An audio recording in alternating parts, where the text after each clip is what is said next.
Sejam bem-vindos ao Advogado do Diabo, a Justiça e os Números. Eu sou a Diana Ramos, diretora do Jornal Negócios, e o Advogado do Diabo é o Luís Miguel Henrique. Olá, Miguel, bem-vindo mais esta semana. Diana. Esta semana olhamos para os números e os negócios numa área um pouco diferente das habituais neste videocast, o futebol. E nada melhor que o Presidente da Liga de Clubes, Pedro Proença, para se juntar a nós nesta conversa. Bem-vindo e obrigada por ter aceitado o convite de se juntar aqui a nós. Na semana passada decorreu um evento de enorme escala, organizado pela Liga, o Thinking Football, um espaço que agregou grandes nomes do futebol, do desporto, ao debate sobre aquilo que são também os desafios desta área, os desafios dos clubes de futebol. O que é que trouxe de novo este ano o Thinking Football e que balanço é que faz também um bocadinho das ideias que foram lá debatidas e dos temas centrais que acabaram por marcar a discussão em torno do futebol? Bom, esta foi a segunda edição do Thinking Football Summit, realizada no Porto. Se a primeira tinha sido um pouco teste, esta se calhar já foi o sedimentar da discussão e do palco maior que é o futebol e dos desafios que enfrenta, não? Sim, a edição do ano passado faltava-nos a prova de conceito, que nós neste momento conseguimos concretizar. E este tinha sido um dos projetos que nós já tínhamos equacionado fazer e tínhamos a noção clara de que um evento deste tipo fazia falta em Portugal. Portugal que é muito conhecido pelo fenómeno do futebol, mas nós tivemos a ambição de fazer um evento que teria que ser diferenciador daquilo que eram os eventos internacionais. Quem conhece a Leaders, a SoccerX, e portanto tínhamos que fazer e trazer algo de diferente.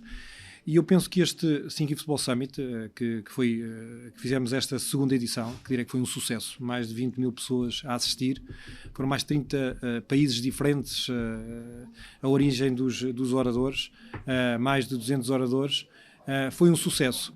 Mas eu direi que foi um sucesso porque o conceito é diferente.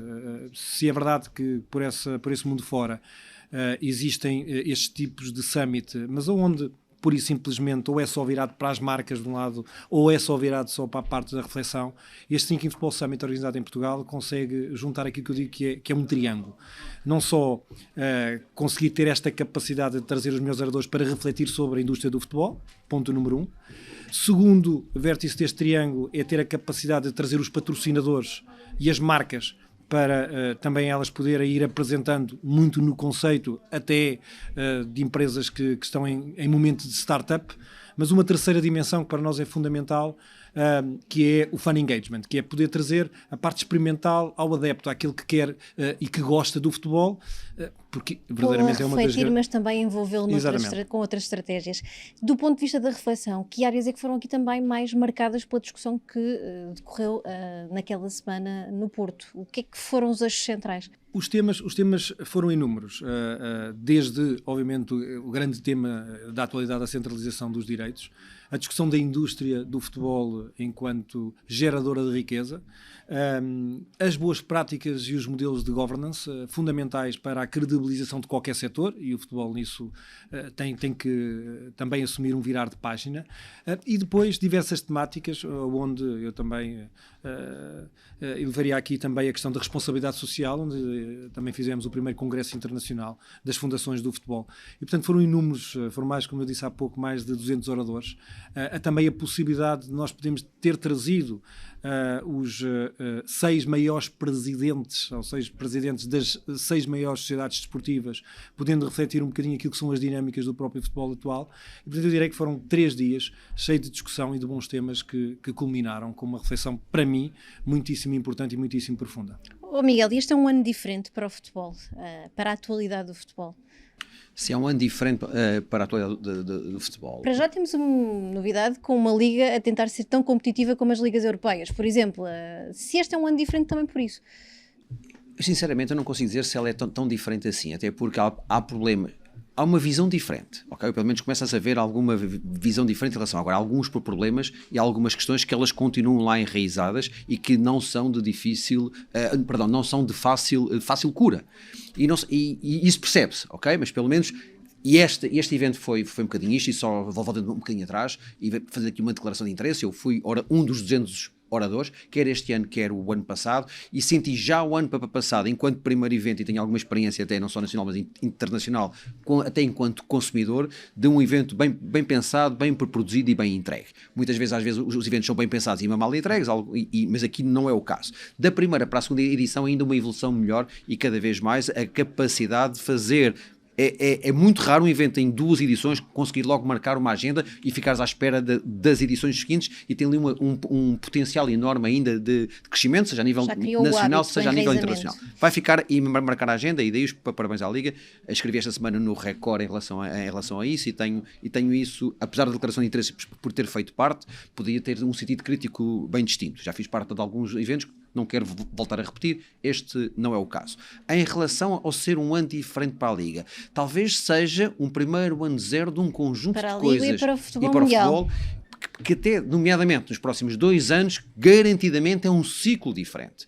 Eu não tenho alguma dificuldade em marcar o ano, mas não tem dificuldade alguma em marcar um ciclo. É um ciclo que, do ponto de vista da responsabilidade, do ponto de vista da transparência, do ponto de vista da governação, do ponto de vista dos players da indústria saberem se articular-se para eles próprios serem mais beneficiados, é com certeza um modelo de trabalho diferente daquilo que foram os últimos 20, 30 ou 40 anos do futebol. Já lá vamos a alguns desses temas também à frente. Pedro, olhamos então aqui um bocadinho para o futebol português. Considera que ele é sinónimo de competitividade? Temos ligas suficientemente competitivas? E como é que é possível diminuir o tremendo fosso que existe entre uma primeira liga, a segunda e depois a terceira? A terceira, então, tem uma série de históricos do futebol nacional, e há um fosso tremendo entre uma primeira liga, uma terceira liga e mesmo entre a primeira e a segunda liga. Existe efetivamente um fosso grande, mas ele indubitavelmente teria que acontecer, porque as 3 ligas... Por isso é que existem ligas. Não, existem 3 ligas que têm que ter obrigatoriamente posicionamento diferentes. Uma Liga 3, obviamente, que tem muito ainda também de futebol formação, não pode ter exatamente o mesmo posicionamento de uma primeira liga, que obviamente é uma liga negócio, uma liga que tem... Que hoje em dia conta com uma série de históricos que estiveram na principal liga há 10 anos. O que é que aconteceu aqui para haver esta diferença de clubes que já estiveram tão bem estarem tão cá em baixo? A existência das ligas é normal, mas esta discrepância, a forma como se cai para uma terceira liga... São as dinâmicas normais. São as dinâmicas normais. Mais estão. Serão as dinâmicas. Eu diria que esta é a resposta diplomática. Não, a resposta mais assertiva é mais estão. Há casos são de completa atropelo. Desculpa, Pedro, há casos relação à questão. Já foram de foro criminal. Não, são crimes, e outros são de pura má gestão. Vamos lá ver, concordando com aquilo que diz o Luís, mas nós temos que perceber que vivemos, e no que se diz respeito ao futebol profissional, isto é o futebol de indústria. Na primeira aula de gestão percebe-se ou explica-se de que uma sociedade, seja ela qual for, tem uma fase de desenvolvimento, ela desenvolver-se-á e há um dia que ela vai morrer. Isto é a lógica que hoje acontece com as sociedades esportivas. É a lógica que acontecerá naturalmente. Nós não queremos que assim seja, porque o bom gestor é aquele que consegue perpetuar a vida de uma sociedade qualquer. No futebol isso acontecerá naturalmente. Eu e a minha equipa e a nossa equipa, aquilo que desde 2015 tentámos fazer foi trazer estas novas práticas de gestão para as sociedades desportivas. Os clubes hoje têm que ser geridos no que diz respeito ao futebol profissional e no seu enquadramento como sociedades desportivas. Têm que prestar contas aos seus acionistas, têm que ter um modelo de negócio, têm um business plan que tem que ter sempre uma visão de curto, médio e longo prazo. E isto, numa indústria que eu direi, temos que lembrar que o futebol tem que ser entendido como uma indústria de entretenimento que por acaso é o futebol, com todas aquilo que também é bem gerido e dá dinheiro. Tem que ser gerido. E obviamente daí as subidas e as descidas. Temos obviamente que juntar a tudo isto, a estes modelos de negócio, também aquilo que é o fator desportivo. E isto é o que diferencia esta atividade das outras. E a liga principal, que é certamente também a mais relevante e em termos de gestão a mais organizada, ela é suficientemente competitiva quando comparada com outras ligas europeias? Eu direi que a indústria do futebol é tão competitiva com as outras indústrias do futebol, assim como as outras atividades a Portugal, assim acontece. E nós não podemos tirar... É uma questão de mapa. É uma questão de mapa. É uma questão de mapa, é uma questão de escala. É verdade que é uma condição de escala. E deixe-me dizer que uma das grandes bandeiras que nós temos trazido à lista e à discussão é de que o futebol seja olhado verdadeiramente como esta indústria. Noção clara de que o futebol hoje representa com 0,3% do produto interno bruto.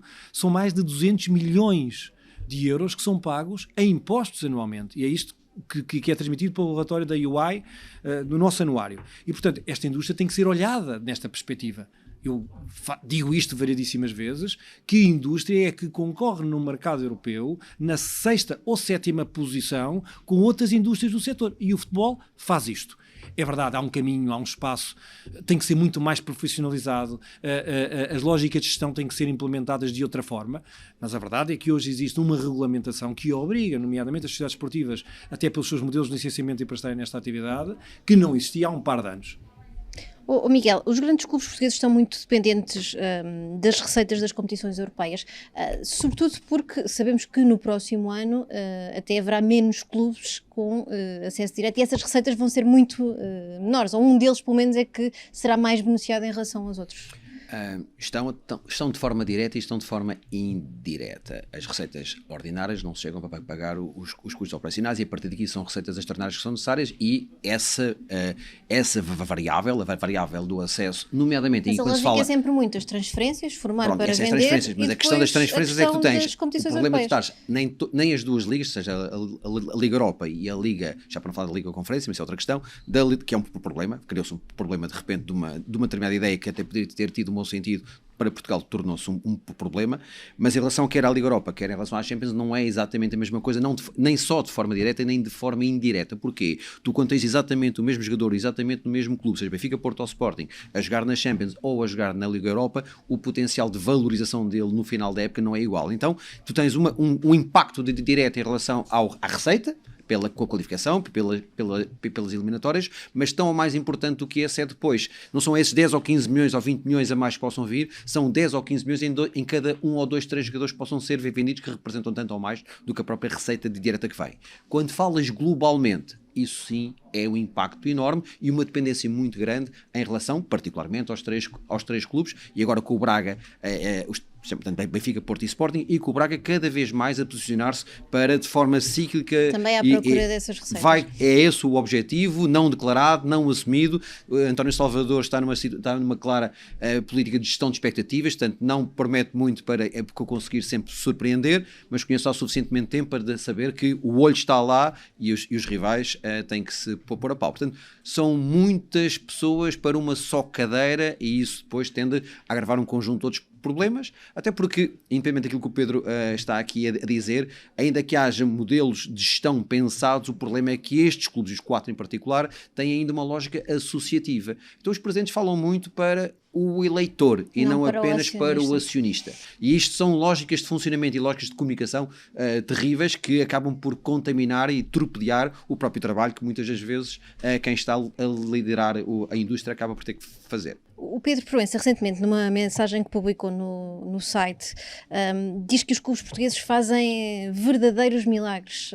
Pelo menos eu li esta análise que tinha feito ao arranque este ano e dizia que faziam verdadeiros milagres. O que é que quer dizer com isto?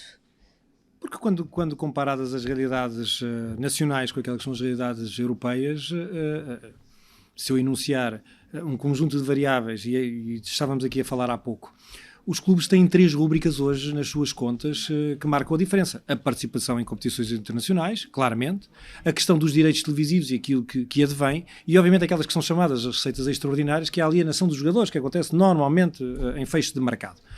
E, portanto, e não é possível ir além destes 3 eixos? É, claro que sim. O problema é aquilo que acontece, não só nas sociedades desportivas, mas que acontece com os outros registros de todas as nossas sociedades que coabitam em Portugal. Nós temos tentado, estamos a falar, a escala é um problema, mas os custos de contexto. E os custos de contexto são fundamentais para qualquer indústria. Não é no futebol, há de ser, obviamente, na cortiça, há de ser em todas as outras atividades. Se nós temos custos de contexto, quando tanto falamos em retenção, por exemplo, de talento, quando, por exemplo, um jovem jogador tem uma taxa de IRS que assume quase a taxa acima dos 40%, mas quando estamos a ser competitivos, por exemplo, como uma Itália, onde essas taxas de retenção de talento são quase metade, obviamente que essa realidade torna-nos a nós um mercado muito menos atrativo para o investimento. Mas o que é que o negócio do futebol em si e a área do futebol necessitaria em termos de mudanças ao nível da fiscalidade, por exemplo? Por exemplo, para diminuir estes custos de contexto. Uma mudança que foi feita depois de muitos anos de luta da Liga. O tema que teve a ver com os seguros de acidentes de trabalho no que diz respeito aos jogadores. Portugal, o futebol em Portugal vivia de uma realidade muito leonina. Só comparável, por exemplo, à Bélgica. Os clubes pagavam cerca de 25 milhões de euros em seguros de acidentes de trabalho anualmente. Foi feita uma alteração da lei, com este secretário de Estado já, tem cerca de um mês, ainda não teve impacto nas contas. Mas quando nós falamos, por exemplo, também benefícios fiscais, não há. Temos neste momento um programa que é o programa Regressar, de jogadores em final de época, de carreira, que conseguem ainda vir para o Campeonato Português.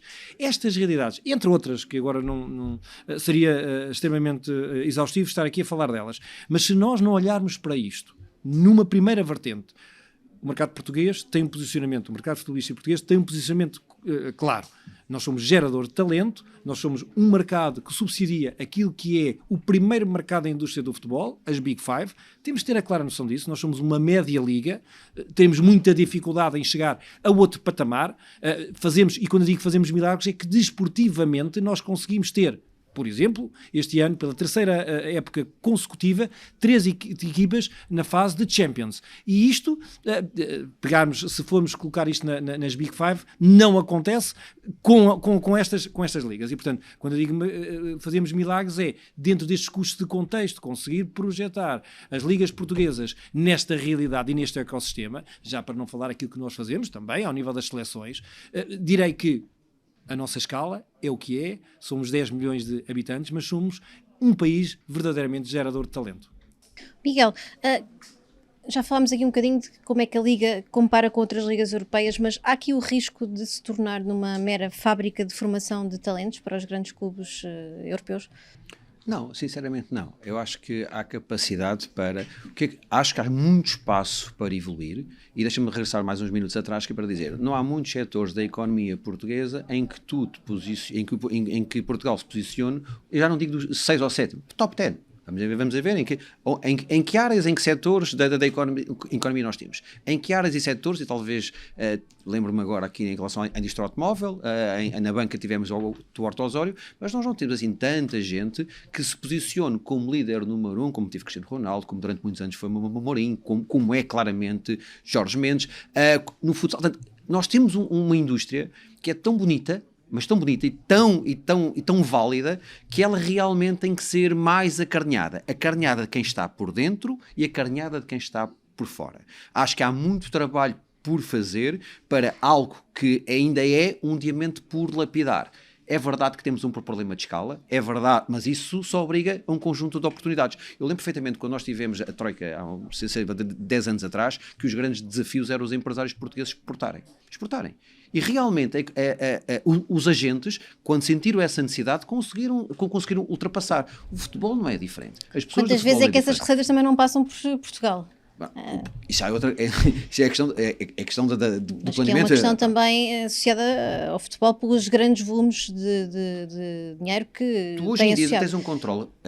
Então isto leva a outra questão.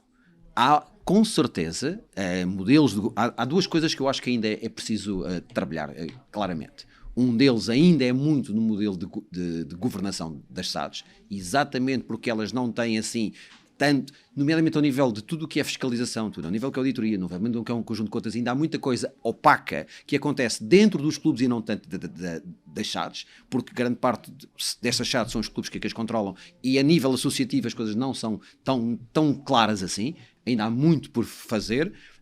E do outro lado, se calhar também do ponto de vista, e estivemos aqui a falar de fiscalidade, uma das coisas que às vezes é complicado, eu falo enquanto advogado, é ter a capacidade de ter segurança e certeza jurídica num conjunto de operações que num primeiro momento parece que está correto, e a autoridade tributária vem e tem a capacidade... onde é que termina o planeamento fiscal e onde é que se vai além disso. Isso é muito necessário ter certeza e segurança jurídica, exatamente porque o futebol tem uma visibilidade tal e tem a capacidade de ser de tal forma mediatizável que vai ter um impacto mediático que outras indústrias não têm. Agora, essa é a parte que ainda está por resolver.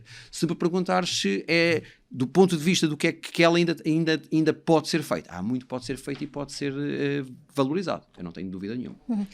Vamos a outro tema que já referiu aqui também no início da conversa, a questão da centralização dos direitos televisivos, que foi, aliás, um tema charneira, como disse, no Thinking Football também, porque é incontornável no desporto, no futebol, esta questão agora nos próximos anos. Diz que o processo, naquela mesma mensagem que escreveu, que o processo chega tarde e que é reversível. Como é que se pode garantir que ninguém saia a perder deste processo de centralização? Sendo um processo irreversível, como defende. Pois, exatamente, vamos lá ver. É irreversível porque existe um diploma legal que tem que ser aplicado. Fixou as datas, pois, naturalmente. E, portanto, isso é uma obrigatoriedade à qual a Liga está a trabalhar de forma afincada. E quando eu digo que neste momento ninguém ficará a perder, é porque nós temos a noção clara de quanto é que os direitos audiovisuais hoje valem. E valem, não é para quem porque... não conhece, quanto é que valem? Eu diria que hoje serão vendidos em cerca de, segundo os últimos números, entre cerca de 150 milhões de euros, e os estudos todos que nós temos apontam a uma cifra que superará claramente os 275 milhões de euros. É evidente, e temos de ter isto como claro, o diploma, este diploma que foi publicado em 2021, estipula duas datas absolutamente fundamentais, 2025, 2028. 2025, data e altura em que terá que ser apresentado à Autoridade da Concorrência aquilo que é o diploma que define as regras da centralização dos direitos, e 2028, data a partir da qual este processo se iniciará. Temos a clara noção de que há um trabalho grande que ainda tem que ser feito, nomeadamente na concertação daquilo que é o produto e a qualidade do produto que nós queremos entregar no final do dia. E, portanto, quando se falam destes valores e deste delta de incremento, estamos a falar num produto que está no seu processo de maturidade, e a essa altura isso valerá. E, portanto, há um trabalho que tem que ser feito por todos estes players que deve colocar este produto a este nível. Falamos entre manuais de realização, manuais de controlo económico, porque, obviamente, e deixe-me dizer aqui, esta conversa dos direitos audiovisuais tem sido colocada sempre numa perspectiva que para mim não me parece correta. Fala-se sempre, obviamente, na criação de riqueza, mas não pode ser este o ponto de viragem de tudo isto. Primeiro tem que ser aquilo que será o incremento da qualidade do produto, porque há um regulador que regula aquilo que é a capacidade de gerar esta tal produto de entretenimento, que é futebol, mas depois é a capacidade que este regulador tem deste delta de aumento de riqueza, de dizer que há uma determinada parte desta criação de riqueza que tem que ser colocada no investimento daquilo que é o produto audiovisual. Coisas tão simples como isto. Se nós queremos um produto de qualidade, a qualidade dos relevados, a qualidade da iluminação, a qualidade das bancadas, a qualidade do setor do mundo público está. É tudo isto que vai compor um produto, e se nós olharmos para a Premier, se olharmos para a La Liga, para a Bundesliga ou para a Série A, este trabalho tem que ser prévio de melhoria do produto, quando amanhã nós queremos entregá-lo de forma diferente, tem que ser trabalhado previamente. E é este trabalho que está a ser feito. E antes também tem que haver ali algum tipo de consenso entre os diferentes clubes que, regra geral, têm sempre imensa dificuldade em entenderem-se para fazer um caminho conjunto também. É possível esta discussão ser feita sem que haja uma grande tensão entre as direções dos clubes? Tensão haverá sempre, porque este é um processo disruptivo. E eu volto a dizer, é verdade que haverá depois um momento em que não existirá uma chave de repartição, mas nós não temos que, no fundo, criar nada que não exista. Como é que foi feito na La Liga, como é que foi feito na Premier, como é que foi feito na Bundesliga. Também deixe-me dizer, se é verdade que nós estaremos cerca de 15 anos atrasados a todos os outros países evoluídos neste processo, também é verdade, é que nós vamos poder, de alguma forma, atalhar caminho, porque não vamos cometer os mesmos erros que outros países fizeram. E isto poderá ser uma vantagem. E nesta perspectiva, não sendo eu um otimista irritante, como alguém disse do nosso Primeiro-Ministro, mas sou uma pessoa otimista e quando sou clara, quando eu digo, e volto a repetir, porque tenho esta noção de que isto acontecerá, não há nenhum clube que irá perder com este novo processo. Mas também é verdade que será o mercado a ditar exatamente o valor de quanto é que nós vamos conseguir com a centralização dos direitos. Se nós percebemos que há duas variáveis que claramente têm ainda que ser trabalhadas. Uma que tem a ver com o combate efetivo à pirataria. Os números são claros, cerca de 60% da riqueza hoje não é entregue aos operadores ou não é entregue aos clubes, porque essa pirataria existe, e há algo que tem que ser trabalhado de forma muitíssimo afincada, que tem a ver com os direitos televisivos internacionais e a forma com que estes mercados são trabalhados. E isto tem que ser feito pelo seu próprio regulador, ou seja, a Liga. Já vamos aqui muito avançados no tempo, mas não deixe de perguntar ao advogado do diabo que riscos é que ele vê neste mecanismo e neste processo de distribuição de receita. O Pedro vai-me perdoar, mas aqui é o otimismo, mesmo que não seja irritante. por exemplo, eu teria alguma dificuldade, ainda bem que não tenho essas funções, mas teria alguma dificuldade de criar uma expectativa tão grande, porque, sem dúvida alguma, que é um statement que do ponto de vista político, se poderá voltar e criar expectativas relativamente altas. Segundo perigo, neste momento tens, lá está, porque é um conjunto de clubes que têm uma base eleitoral e associativa, e há muita gente a fazer ruído, eu digo isto chamando as coisas pelos nomes, quer Benfica, quer Sporting, não tem ajudado a um processo de diálogo silencioso, calmo, dentro dos gabinetes, daquilo que tem sido conversado, e há muita, mais também, criação de expectativas junto de alguma massa adepta que de repente terá uma capacidade menos racional para compreender algo que venha a ser criado no futuro. Portanto, estão eles próprios a criar alguma dificuldade. Falar também de mais uma questão muito pontual, que é a defesa do produto. A defesa do produto também passa pela cultura. Nós não temos de ter presidentes SADs a dizer que é bonito, ou é bom, ou é legítimo enganar o consumidor. Ainda recentemente tivemos o presidente da SAD do Boa Vista, que não tenho o prazer de conhecer, mas que tenho a certeza absoluta que poderá tê-lo feito com uma boa intenção, mas essa cultura tem que ser eliminada. A cultura, porque não é só a relva, não é só a luz, é aquilo que se entrega. E aquilo que se entrega ao consumidor tem que ser cada vez um melhor produto. E isso significa uma cultura diferente de todos aqueles que são stakeholders que acabam por decidir tudo isto acontecer. Portanto, ainda há muito internamente, por isso é que eu digo que mesmo dentro da indústria e dentro daquela sala, daquela assembleia, um conjunto de pessoas que ali trabalham, tem que haver uma mensagem mais benevolente para fora e uma maior abertura para que isto possa ter a luz do dia e conseguir aquilo que o Presidente da Liga que pretende, que é que todos saiam com melhor do que estão. Pedro, eu ainda gostava de ir a dois temas, portanto ia pedir-lhes aos dois que fossem um bocadinho sucintos, e um dos temas tem a ver com a transparência, de facto, e com as novas regras que entraram em vigor, o novo regulamento que entrou em vigor na semana passada, relativo às sociedades anónimas desportivas. Ele traz muitas novidades, é quase uma mudança tremenda para SADs que não estavam tão habituadas a regras. O que é que isto traz de positivo também à gestão no futebol? Bom, fundamentalmente aquilo que já disse, não é? E que para nós foi uma mudança verdadeiramente extraordinária do paradigma daquilo que era o escrutínio das próprias sociedades desportivas. Este novo diploma legal toca em áreas que de todo estavam cobertas. Hoje o escrutínio é imenso. O tema dos requisitos das idoneidades a quem hoje se lança numa aquisição de uma sociedade desportiva, o regime de incompatibilidades, há também o tema das questões de género, que também de alguma forma também são abordados neste novo regime. Portanto, eu direi que no seu cômputo geral este diploma é um diploma muitíssimo positivo, até porque vem de uma forma vai separar o trigo do joio. Certo, algo que eu penso que foi o dado mais conhecido, que é a questão da dissonância ou da dissonância que existia entre aquilo que são os interesses dos clubes fundadores das próprias SADs.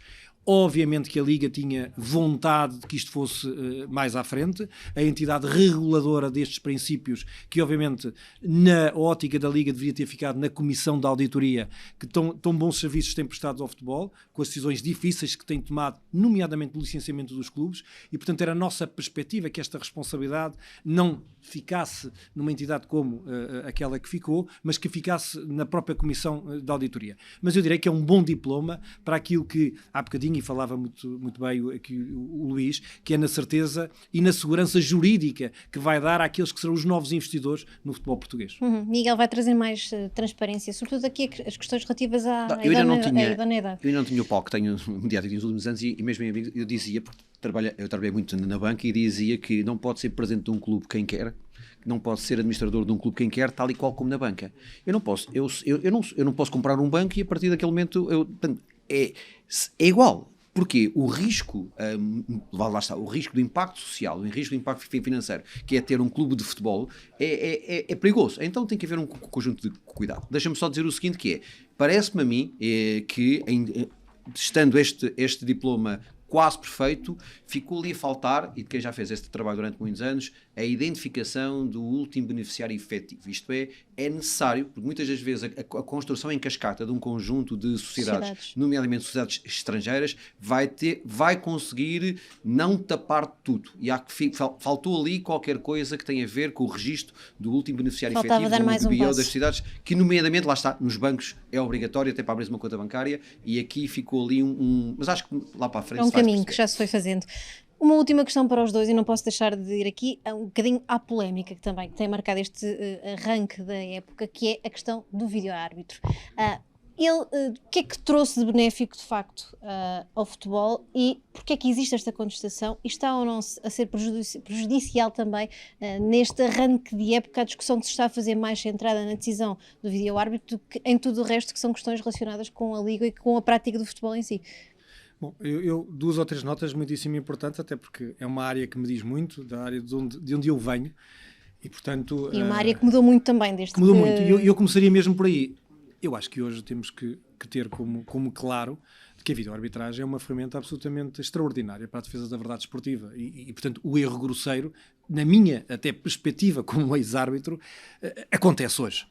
A verdade é que o nível de exigência de quem hoje quer ter outro tipo de resposta numa ferramenta que percebe que poderia ser eventualmente utilizada de forma diferente, porque existe um protocolo que obriga a quem utiliza esta ferramenta a ter que a utilizar em função de determinadas regras, tem criado aqui algumas limitações. E eu acho que é um bocadinho isto. E é razoável que haja falhas de comunicações que ponham em causa o funcionamento daquele instrumento?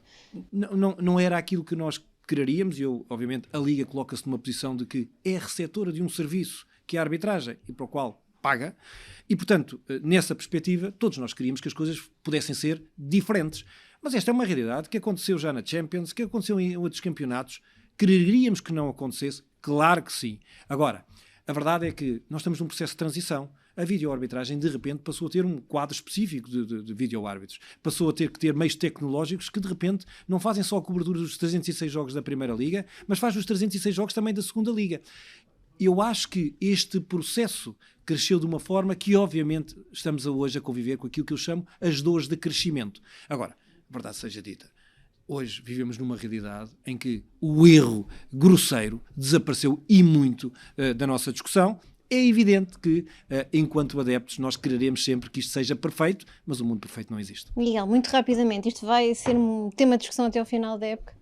Vai, pela pressão que estamos a falar em relação aos números e em relação à questão da classificação para a Champions. O acesso vai ser determinante e todos os pontos contam. Todas as ferramentas que possam existir para contaminar e condicionar um conjunto de decisões que permitam vencer não só apenas dentro de campo, mas fora de campo, e ela vai acontecer, infelizmente ainda faz parte da nossa cultura. Só dizer que o VAR, além do protocolo, ainda pode ter uma filosofia diferente de trazer mais transparência de forma direta ao consumidor. Se queremos, por exemplo, e estamos a assistir ao Mundial de Rugby, eu fiz a minha formação enquanto esportista, quer no rugby, quer no futebol, e são dois mundos completamente distintos. No rugby nós somos ensinados a respeitar o adversário, nós no futebol somos ensinados aos 13, 14, 15 anos de idade a enganar o adversário e a enganar o árbitro. Portanto, essa cultura existe, tem que ser trabalhada, e do ponto de vista do VAR, ouvir e ver online, em loco, simultaneamente com o que está a acontecer, o telespectador em casa para poder assistir e perceber o que é que está a acontecer, se calhar vai evitar um conjunto de decisões. É uma questão de haver mais coragem para dar o passo seguinte. Pedro, deixo-lhe a primazia de fechar também aqui este episódio. Que expectativa é que tem para esta época, no fundo? Que esta crispação se reduza? O que é que espera que seja esta época? Bom, nós na Liga trabalhamos todos os dias para algo que para nós é absolutamente fundamental. Nós temos que, indubitavelmente, melhorar aquilo que é a experiência do adepto.